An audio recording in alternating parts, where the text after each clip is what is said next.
नमस्कार मेरे प्यारे साथियों, मैं डीपी आज एक नए वीडियो के साथ आप लोग सामने हूँ। आज दो रिपोर्टें आई हैं। आज क्या रिपोर्टें 2 दिन पहले आई हैं। इनका दोनों का अध्ययन मैंने किया तो मैंने सोचा आपसे शेयर किया जाए। हो सकता है आपने इस सूचना के विषय में सुना हो, नहीं सुना हो तो भी अच्छी बात है, नहीं सुना है तो समझने की कोशिश करिए इसको। IMF का एक डाटा जारी हुआ।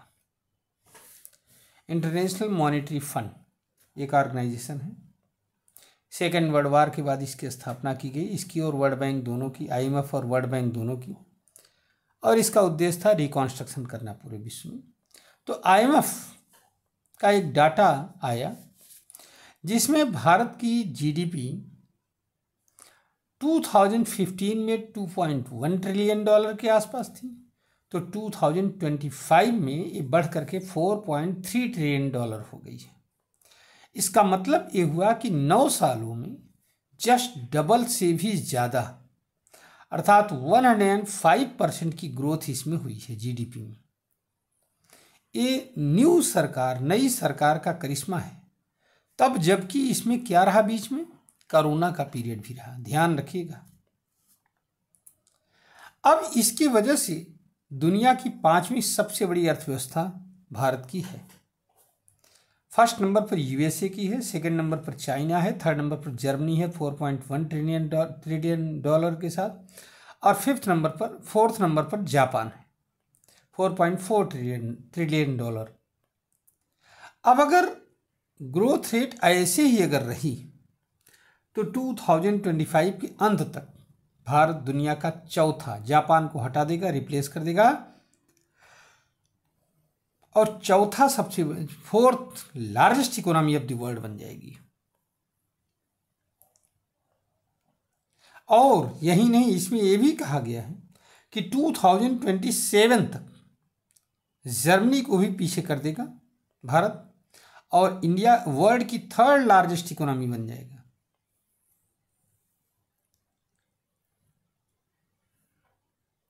दो तीन और डाटा हैं जिसको कि आपको जानना बहुत जरूरी है।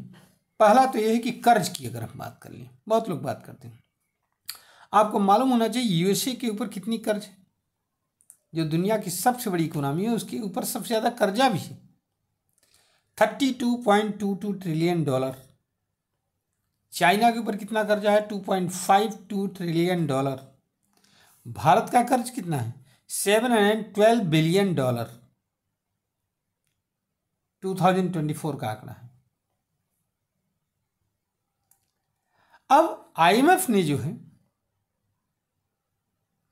GDP पर कैपिटा भी निकाला, डाटा जारी किया, और ये है 11,944 डॉलर। और ये जो GDP पर कैपिटा है, ये है क्या चीज? ये जो है ये बताता है, ये जो GDP पर कैपिटा ये बताता है कि हर आदमी के पास GDP का कितना हिस्सा है, और ये वृद्धि हुई है इसमें।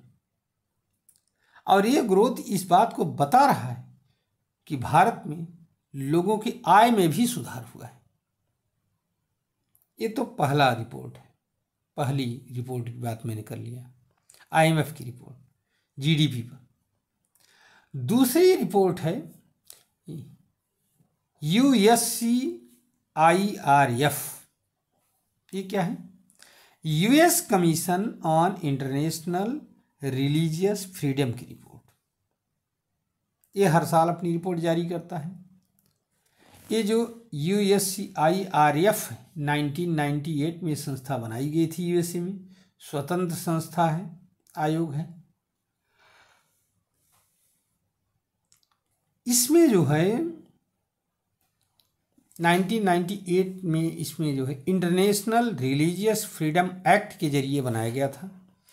इसकी कोई भी सिफारिश बाध्यकारी नहीं है, सलाहकारी किस्म की है, ध्यान रखिएगा। अब इस USCIRF की डाटा क्या कहता है, तो ये ऐसा लगता है कि ये हमें लगता है, जो भी पहली बात तो ये प्रभावित है पूरा डाटा। भारत ने इसको सिरे से नकार दिया इस डाटा को, और कहा कि कोई अध्ययन नहीं है। सही बात। आप बैठे बैठे 2-4 पत्र पत्रिकाओं या 4-10 लोगों से इंटरव्यू लेकर के और उस पर अपना सर्वे कर डालते हैं। आपने आम लोगों को कहाँ टटोला? नहीं, जीरो। तो इसलिए खतरनाक बेकार की रिपोर्ट है, 2 कौड़ी के कूड़ेदान में रखने लायक है। It needs to be kept in a dustbin. Bharat ने सीधे खारिज कर दिया, कहा फेंक दो इसको डस्टबिन में। ऐसी रिपोर्ट मैं नहीं देखता। फिलहाल ये रिपोर्ट कहती क्या है जान लीजिए। तो ये रिपोर्ट ये कहती है कि भारत जो है, भारत में अल्पसंख्यकों के साथ बदसलूकी की जा रही है। रिपोर्ट में रा पर सिख अलगाववादियों की हत्या करने में साजिश का आरोप है, साजिश रचने का भी आरोप। रा पर प्रतिबंध लगाने की सिफारिश की गई। अब भारत को जो है कंट्री ऑफ पर्टिकुलर कंसर्न घोषित करने की मांग की गई है, इसके लिए सिफारिश की गई। एक कंट्री ऑफ पर्टिकुलर कंसर्न क्या चीज़ है? ये उन देशों के साथ होता है जहां पर धार्मिक स्वतंत्रता जो है क्या होता है, धार्मिक स्वतंत्रता का उल्लंघन रेगुलर बेसिस पर होता है, तो वहां पर ये किया जाता है। तो इंडिया को उसी कैटेगरी में रखा गया है। हालांकि पूरी दुनिया में इस रिपोर्ट को लेकर के बहस छिड़ी हुई। यूएसए चाहे तो रा पर प्रतिबंध भी लगा सकता है, लेकिन नहीं लगाएगा। क्यों? क्योंकि यूएसए भारत को चाइना को काउंटर करने के कंट्री के रूप में देख रहा है एशिया में और साउथ चाइना सी में। अब अगर आप USCIRF की रिपोर्ट देखें तो कायदे से नहीं करना चाहिए। तो ये रही पूरी इसके ऊपर रिपोर्टिंग। अब इसमें आप, चूंकि मैंने पहले ही बताया कि इसकी जो भी सिफारिशें हैं ये बाध्यकारी नहीं है कि आप मानो ही मानो, लेकिन हाँ ये है कि इसको सिर्फ सलाहकारी है। अच्छा, वैसे भी एक बात और बता दें कि अब GDP वाली रिपोर्ट से आपको क्लियर हो गया होगा कि जब भी कोई देश बढ़ता है दुनिया में तो अमेरिका और यूरोप बस यही चीज़ उठाते हैं तुरंत। 2-3 मुद्दे उनके हाथ में तुरंत आ जाते हैं। लोकतंत्र खतरे में है, आपके देश में लोकतांत्रिक तरीका नहीं अपनाया जाता है, लोगों की आवाज़ को दबाया जा रहा है, फ्रीडम ऑफ स्पीच खतरे में है, धार्मिक स्वतंत्रता खतरे में है, धार्मिक भेदभाव हो रहा है, अल्पसंख्यकों के साथ जाति हो रही है, महिला अधिकार, बाल अधिकार नहीं सुरक्षित रखे जा रहे। यही 4-5-6 रटे रटाए मुद्दे हैं जिन पर, और एक और है परमाणु हथियार सुरक्षित नहीं। तो ये जो 4-5 रटे रटाए जो जुमले होते हैं, बस यहीं अब इन्हीं में से यहीं खोला जाता है। और भारत को अस्थिर करने के लिए इन्हीं में से एक जुमले को छोड़ भी दिया गया है कि भारत में रा की साजिश, रा को बैन करने की मांग की गई। ये है। फिलहाल मैं अपना वीडियो यहीं पर समाप्त करता हूँ। आप इन दोनों रिपोर्टों को नेट से भी देख सकते हैं, बड़े आराम से उपलब्ध है, क्योंकि बहुत पुरानी नहीं है ये सब चीज़ें। तो आप इसको देखिए, एंजॉय करिए, हमारे वीडियो को सुनिए।